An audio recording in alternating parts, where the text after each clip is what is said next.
Hello friends, welcome to my channel सिर्फ सच reaction. तो बिना देर किए आज का जो हमारा वीडियो है वो शुरू करते हैं। ये जो पीछे मैंने फ़ोटो लगाई हुई है इसको बड़े ध्यान से देखिए। इसको कहते हैं इज़्ज़त देना, यानी कि एक बेटी के माता पिता अगर बेटी के देवर के पैरों में इस तरह बैठ जाएं, उसको इस तरह इनवाइट करें अपने बाकी बच्चों की शादियों पे, बाकी बच्चों की इंगेजमेंट पे, तो इसको इज़्ज़त देना कहते हैं। और अगर वो जाए देवर उन शादी इंगेजमेंट में तो उन बच्चों की शादियाँ छोड़ के वो सिर्फ एक बेटी के देवर के पैरों में बैठे रहें, दोनों माता पिता, उसको इज़्ज़त देना कहते हैं। नहीं तो बेटी के देवर को लगता है कि मेरे को इज़्ज़त नहीं दी गई, जो एक दामाद के भाई को इज़्ज़त देनी चाहिए वो नहीं दी गई। तो उनको ये लगता है, क्योंकि ये खुद को बहुत बड़े भगवान मानते हैं, यानी दामाद भगवान होता है, पर ये जो देवर हैं ये ज़्यादा पैसे कमा रहे हैं, इसलिए जो ये हैं ये उनसे भी बड़े भगवान अपने आप को समझते हैं। हालांकि आजकल लोगों की ये सोच रही नहीं है। पढ़े लिखे लोग तो बिल्कुल भी नहीं, अनपढ़ लोग भी ये सोच नहीं रखते हैं। हर किसी का अपना दर्जा होता है, बट इनकी ये सोच है।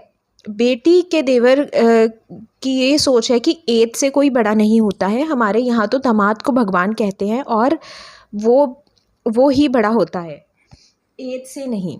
और कहीं अगर दामाद के भाई दामाद से ज़्यादा कमाते हों तो दामाद का भाई उससे भी बड़ा भगवान होता है और उसे मानना चाहिए, पूजना चाहिए और ऐसे इज़्ज़त देनी चाहिए जैसे फ़ोटो में दे रहे हैं।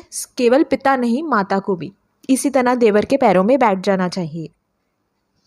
अगर नहीं दी गई इस तरह तो बेटी का जीना जो है वो मुश्किल कर दिया जाएगा, जो कि हमने देखा है वीडियोज़ में। और इसका चलिए इसको बहुत ज़्यादा हम नहीं एलाबोरेट करते। एक बेटी को इतनी ज़्यादा सज़ा सिर्फ इसलिए मिल रही है क्योंकि वो अपने माता पिता के जो आत्मसम्मान है उसकी रक्षा कर रही हैं, है ना। तो ये जो पिक है ना इसके पीछे लगी हुई है, इसमें आप सिर्फ पिता को ही नहीं बल्कि माता को भी एज्यूम करिए, क्योंकि ये दोनों के लिए ही जो है वो बोला गया था कि हमें तो दोनों जो है इस तरह इज़्ज़त दें, क्योंकि उनके जो मदर हैं उनका नाम भी लिया गया था।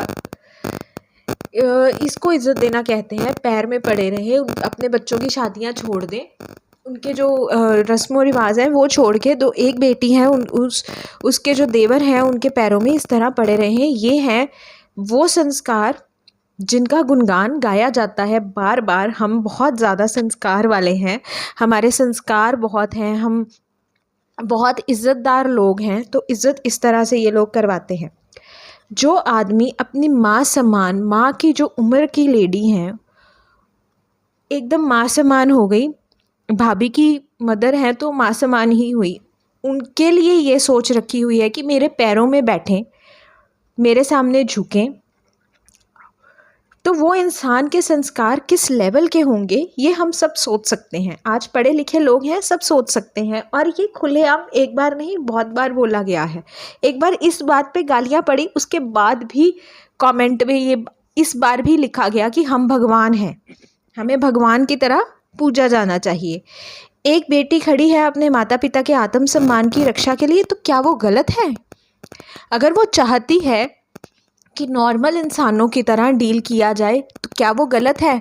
वो नहीं चाहती कि उनके जो माता पिता हैं देवर के पैरों में गिर जाएं, वहाँ बैठे रहें, तो क्या वो गलत है? और कुछ औरतें ऐसी हैं जो ऐसे लोगों को सपोर्ट करती हैं, नीचे वाहवाही लिखती हैं, तालियां बजाती हैं ऐसे लोगों के लिए। तो मैं कहती हूँ कि वाह, क्या सोच है ऐसी औरतों की जो ये सोचती हैं कि उनके माता पिता इस तरह से लोगों के पैरों में बैठ जाएं।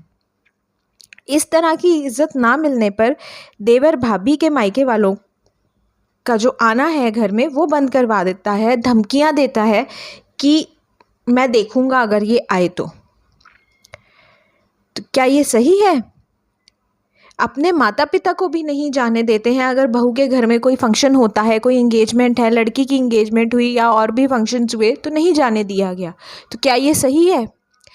लड़की की शादी पे इस बार इनको जाना चाहिए था, जो सास ससुर हैं उनको जाना चाहिए था। नहीं तो आप खुद सोचिए, एक लड़की की अगर इंगेजमेंट हो रही है है, आपकी बहू की बहन है, लड़की है, उसकी एंगेजमेंट हो रही है, आप वहाँ नहीं गए, ऐसे वक्त में तो ना दुश्मन भी आ जाता है आशीर्वाद देने। तो कैसी मानसिकता से भरे लोग हैं, कुछ ऐसी औरतें हैं जो ऐसी सोच, एक आदमी की ऐसी सोच पे वाहवाही कर रही हैं। तो मैं ये कहना चाहूँगी कि अगर आपकी बेटियां हैं तो आपको ऐसे देवर देवरानी, उनकी बेटियों को ऐसे देवर देवरानी मिले, भगवान करे ऐसे मिले, आपको तब समझ में आएगा। और अगर आप अनमैरिड हैं तो आपको खुद को मिले ऐसे, तब समझ में आएगा कि किस तरह एक औरत को कितना ज़्यादा टॉर्चर किया जा रहा है। अब देखिए, मेरे को जहाँ तक लगता है ना, पूरी दुनिया ये जान चुकी है कि किस तरह की मानसिकता के लोग हैं। तो जो कई बार ऐसा होता है ना कि जो बहन की शादी इंगेजमेंट हुई तो उनके जो होने वाले ससुराल वाले हैं उनको फ़र्क पड़ेगा, वो सोचेंगे ये क्यों नहीं आए। ये पब्लिक है, पब्लिकली सब देख रहे हैं, नीचे कमेंट्स पढ़ रहे हैं, सबको समझ में आ रहा है कौन सही है कौन गलत। तो मुंह पे चपेट उन लोगों के हैं जो नहीं गए, उन लोगों के मुंह पे चपेड़ है जो नहीं गए, जिनको जाना चाहिए था। एक लड़की की इंगेजमेंट पे, आपकी बहू की बहन की इंगेजमेंट थी, आप नहीं गए।